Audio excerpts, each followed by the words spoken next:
건축사 사무소를 운영하면서 궁극적인 목표는 가만히 있어도 건축주가 다시 돌아오고 새로운 프로젝트가 일어나고 또 누구의 소개를 받고 들어오고 이런 게 궁극적인 목표가 되지 않을까 생각을 합니다. 별도의 영업활동이 없어도 프로젝트의 문의가 들어오는 경우, 이게 바로 건축사 사무소가 마지막으로 가야 할 목표일 것 같은데요. 강의가 도움이 되었다면 구독과 좋아요를 부탁드리겠습니다.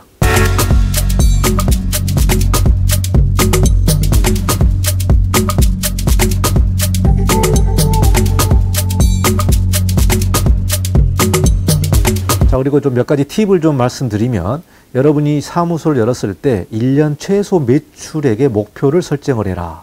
그러니까 만약에 1월 달에 1년의 최소 매출액의 목표를 설정을 하는데, 먼저 직원이 2명이면은 직원 1명당 1억씩, 그래서 최소 2억의 매출의 목표를 만들어라.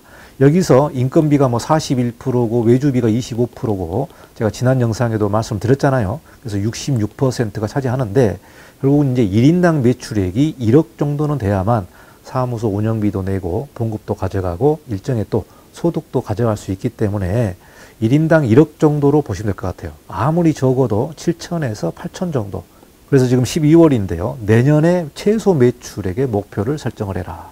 그리고 두 번째는 연초에 수주를 많이 하려고 노력해야 됩니다. 특히 1월부터 3월까지는 수주에 대한 내용들이 상당히 많습니다. 저도 경험을 해보면 1년에 수주가 제일 많이 일어나는 달은 1월이라든지 3월까지가 많이 일어납니다.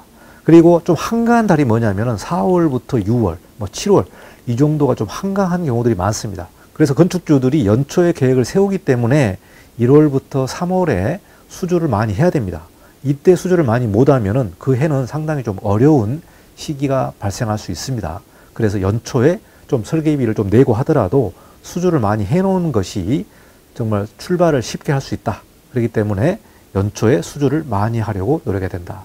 자, 그리고 세 번째는 매출액 목표를 미달했을 때 무조건 수주해야 된다. 이것도 한번 여러분이 고민해야 될 것 같습니다.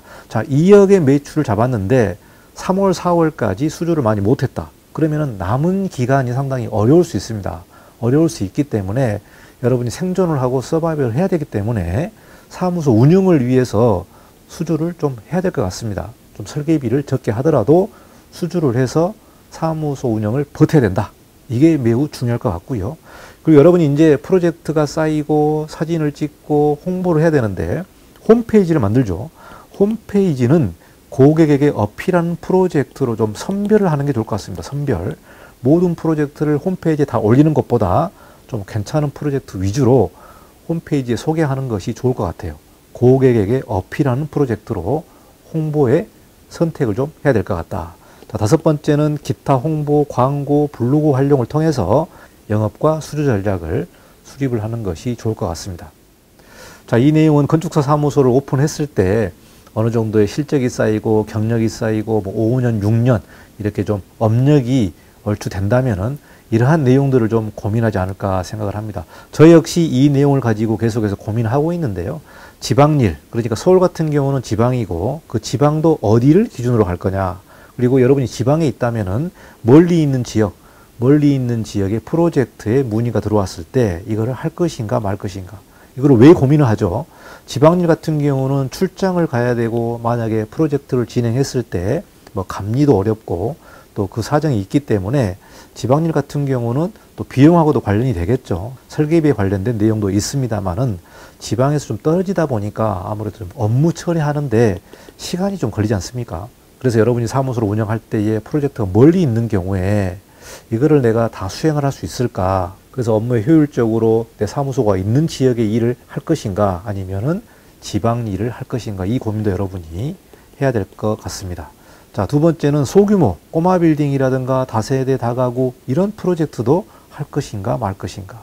어떤 사무소 같은 경우는 꼬마 빌딩을 수행 안 하는 부분도 있습니다. 그래서 설계에 투자하는 시간과 비용이 들어가기 때문에 작은 프로젝트 이런 내용들을 안 하는 부분도 있거든요. 이 내용도 여러분이 좀 고민하셔야 되고요. 이 문제와 더불어서 소액 설계비와 기본 설계비를 설정하는 것. 그러니까 꼬마 빌딩 같은 경우는 면적이 작잖아요. 뭐 연면적이 뭐 60평, 40평 이런 경우도 있는데 이런 프로젝트의 비용을 얼마나 받을 거냐. 평당으로 따지기에는 너무나 적다. 그러면은 기본 설계비를 여러분이 설정을 해야 되는데 기본 설계비를 뭐 3천만 원 할 거냐, 5천만 원 할 거냐, 아니면 뭐 2천만 원 할 거냐, 이런 내용들도 좀 여러분이 설정을 해야 된다. 나름대로의 회사 운영의 원칙을 만들어라. 이 부분을 제가 여러분에게 제 경험을 통해서 말씀드리고 싶습니다. 자, 네 번째는 직원 대비 수주 물량을 조절해야 된다. 직원은 얼마 없는데 일을 많이 받으면 상당히 좀 어렵죠. 그리고 또 건축주에게 신뢰감을 훼손할 수 있습니다. 프로젝트가 너무 많이 들어오면은 이 직원의 수를 좀 따져봐야 된다. 직원을 고용하는 것도 따져봐야 되는데 요즘 직원 고용하는 게 어렵습니다. 인력이 없습니다, 현장에. 그렇기 때문에 직원 대비 수주 물량도 조절해야 된다. 자, 그리고 현상 설계 할 것인가 말 것인가. 여러분이 아주 고민하는 내용이죠. 이 내용은 다른 영상을 좀 살펴보시면 좋을 것 같고요. 자, 마지막으로 선택과 집중이다. 그래서 이러한 내용들을 총합적으로 고려해서 결정을 해야 된다. 선택과 집중. 내가 지방일까지 다 할 것인가? 프로젝트의 규모와 상관없이 모든 프로젝트를 내가 다 수행할 것인가? 또 프로젝트 유형에 상관없이 모든 프로젝트를 다 할 것인가?